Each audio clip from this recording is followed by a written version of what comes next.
TheJamies.net.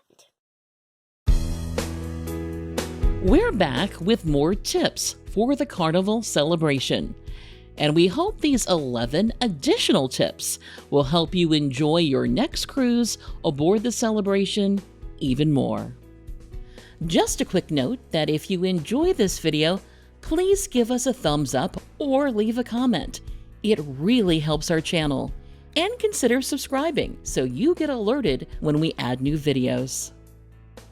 Our first tip is to take advantage of the complimentary dinner offered at both the celebration's specialty Chinese-Mexican restaurant, Jibang, and the ship's specialty Italian restaurant, Cucina del Capitano. During our cruise, every guest's first dinner at each restaurant was complimentary. However, after the first dinner, all subsequent dinners cost $8 per guest. As a bonus, both restaurants were open for a complimentary lunch on days at sea. Our next tip is to check out some of the quicker, complimentary breakfast options available on the Celebration.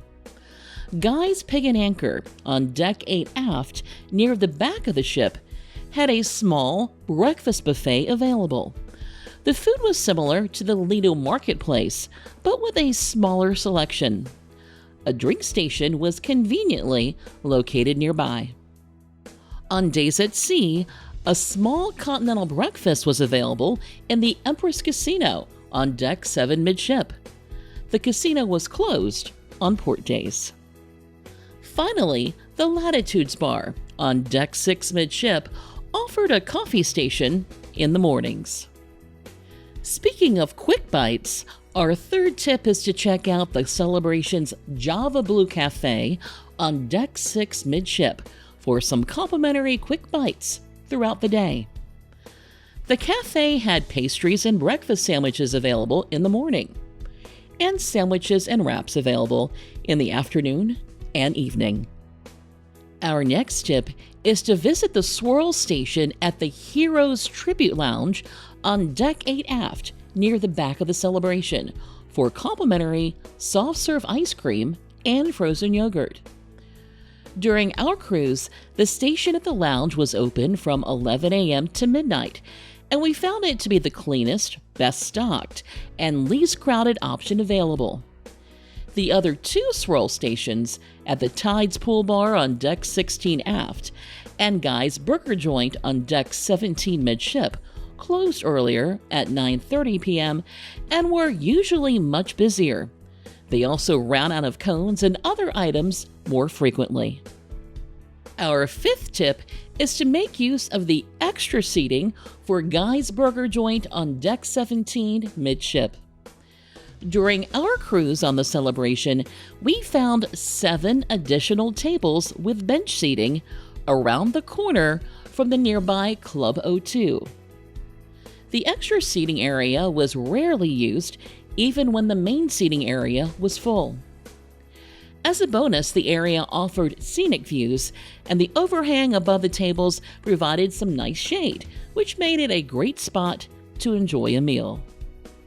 Our next tip is to check out the paper menus posted at the beginning of the buffet lines and the Celebration's Lido Marketplace. During our cruise, we found it much easier to determine our food selections after looking over the helpful menus. The menus provided the name of each dish, as well as a brief list of ingredients, and important dietary and allergy information. The dietary and allergy information for each dish was also displayed on the placards above the food. Our seventh tip is to visit the balcony at Bonsai Sushi for a relaxing and peaceful spot to take in the views during sail away.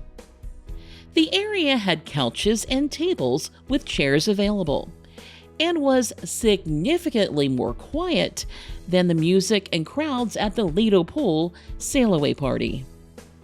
The balcony was a nice getaway spot during most of our cruise on the Celebration. However, the check-in desk for the Bonsai restaurants was usually staffed, which made it feel a bit less inviting compared to our first day on the ship. Our next tip is to take advantage of the complimentary amenities at the Celebration's Cloud9 Spa on decks 5 and 6 forward. During our cruise, the spa had several complimentary amenities available for passengers, including a fitness center, a sauna, and a specialty shower that was quite a bit larger than our stateroom shower. For added convenience, towels were available in the spa bathrooms. Our ninth tip is to visit the Java Blue Cafe on Deck 6 midship or Bar 820 on Deck 8 midship if you want an extra paper daily schedule or if you want a fun daily challenge.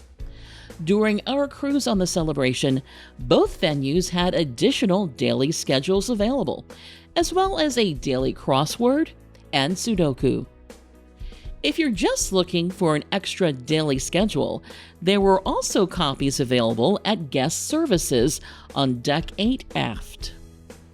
Our next tip is to be aware that there are no self-service laundry rooms on the Celebration, but there are ironing stations available on stateroom decks 4, 5, 9, 14, and 15. Each room had wall-mounted ironing boards, irons, and a convenient sink station. All the rooms were located on the port side or left side of the ship, except for the Deck 15 room, which was located on the starboard side or right side of the ship. The rooms were marked with a small sign on the ceiling, as well as a sign by the door. Our 11th and final tip is to be prepared for the lack of closed storage near the bedside and the Celebration staterooms. During our cruise, we used our own magnetic hook with a bag to keep small items handy without worrying about them sliding around or dropping on the floor.